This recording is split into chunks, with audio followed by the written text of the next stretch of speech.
আমরা এখন রয়েছি ডিজনিল্যান্ডে। আর এটা লস অ্যাঞ্জেলেস সিটির মধ্যে না, লস অ্যাঞ্জেলেস সিটি থেকে বাইরে অ্যানাহাইম বলে একটা সিটি আছে, সেই সিটির মধ্যে। তবে লস অ্যাঞ্জেলেস থেকে যে অনেক দূরে না, কাছেই আছে। তো আমরা এখন ডিজনিল্যান্ডে ঘুরছি। আর ওই যে দূরে দেখতে পাচ্ছেন, ওইটা হচ্ছে ডিজনিল্যান্ডের বিখ্যাত সেই ক্যাস্টেল, যেটা আমি এতদিন ছবিতে, কার্টুনে এইসব জায়গায় দেখে এসেছি। এখন আমি স্বচক্ষে দেখতে পেয়ে আমি সত্যি আপ্লুত। আর ডিজনিল্যান্ডটা যে এত সুন্দর, এটা আমি ভাষায় বর্ণনা করতে পারবো না।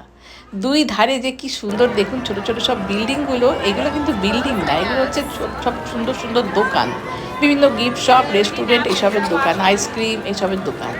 একদম ছবির মতো সুন্দর, যেন মনে হচ্ছে পোস্টার কালারে আঁকা ছবি। এত সুন্দর দেখতে। আমরা খুব ভালো এনজয় করেছি ডিজনিল্যান্ডে। বিভিন্ন রকম রাইডও চড়েছি। আমরা প্রথমে টয় ট্রেনটা চড়ে নিয়েছি। টয় ট্রেন চড়ার পরে একে একে সব রাইডগুলো করার জন্য এখন আমরা সামনের দিকে এগোচ্ছি।